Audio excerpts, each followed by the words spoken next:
اس میں سر میرے نزدیک کچھ چیزیں ایسی ہیں جو قابل عمل ہیں، جن پہ عمل درآمد کیا جا سکتا ہے. سب سے پہلا یہ ہے کہ ہماری جو فوجداری قانون، سب سے پہلے میں اس کو کلاسیفائڈ کر لیتا ہوں کہ سب سے پہلے جو فوجداری عدالتیں ہیں ان میں بہتری کیسے لائی جا سکتی ہے.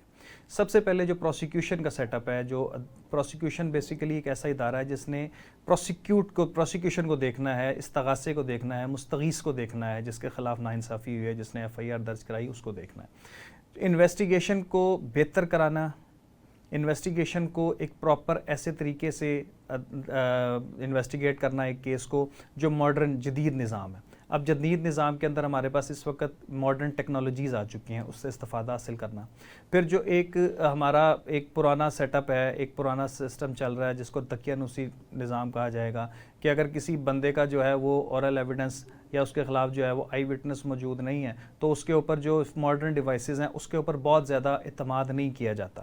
اس پہ ماڈرن ڈیوائسز کے اوپر کسی کو ابھی تک پاکستان میں باقاعدہ سزا و جزا کا نظام نہیں ہے. تو اس نظام کو تھوڑا سا کمپیوٹرائزڈ کیا جائے، اس نظام کو نہ صرف لایا جائے بلکہ اس پہ امپلیمنٹ کیا جائے، اور عدالتوں کو زیادہ سے زیادہ سائنٹیفک طریقے سے عدالتوں کو جو ہے وہ کام کرنے کا موقع دیا جائے. اور ججز کے پاس جو ہے وہ اختیارات تھوڑے سے زیادہ ہونے چاہیے کہ جج جو ہے وہ جب انصاف کو دیکھے کہ اگر انصاف کرنے کی ضرورت ہے تو ان کو انصاف کرنے کی اختیار ہونا چاہیے. ہمارے ہاں جو اصول یہ ہے کہ ججز آر دا ججز of the law, the court of law.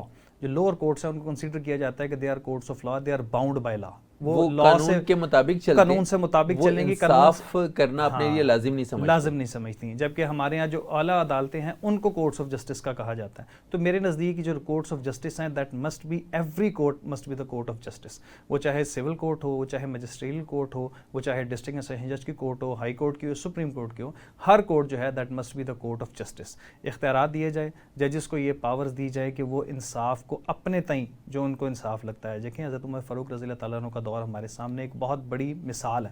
اس اگر چیز نظام کو، اگرچہ وہ 1400 سال پرانا ہے لیکن آج کے جدید نظام کو وہ بڑا امپلیمنٹ کرتا ہے، اور اس کے لیے جو ہے وہ ایک باعث تقلید ہے کہ ہم اس نظام کو ہی چلانا شروع کر دیں تو یقین کریں ہمارے بہت سارے معاملات جو ہیں وہ سیدھے ہو سکتے ہیں. ایک تو انگریزی نظام سے ہمیں نظام کو اپنے آپ کو جو ہے وہ نکالنا ہوگا. اسلامی نظام جو حکومت جو ہے اور اسلامی نظام میں جو انصاف ہے اس کے اوپر ہمیں آنا ہوگا.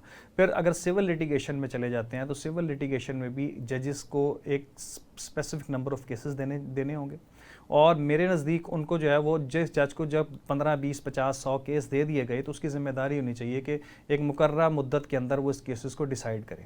پھر ایک میری ایک سجیشن ہے، میں لیکن اس مقررہ مدت میں پھر اس کا ٹرانسفر بھی نہیں ہونا چاہیے. بالکل بالکل ٹرانسفر ہوگا پھر تو وہ نہیں کر سکے گا، ٹرانسفر ہونا چاہیے. اور بلکہ میری ایک سجیشن ہے، میں اس کے اوپر کوئی اپنی بائنڈنگ رائے نہیں دے رہا، کہ وہی جج جو نیچے ڈیسیژن دیتا ہے، ایک اچھا فیصلہ کرتا ہے، کیسز کو زیادہ سے زیادہ نپٹاتا ہے، اس کی ہی ترقی زیادہ سے زیادہ ہونی چاہیے، اور اس کو مجسٹریٹ یا سول جج سے لے کے سپریم کورٹ تک اس کو لے جایا جائے صرف آن دا بیسس آف اس کی اپنی ایبلٹی کی بیس پرفارمنس اس کی. تو ڈیفینیٹلی حالات و واقعات جو ہیں بہت حد تک بہتر ہو سکتے ہیں.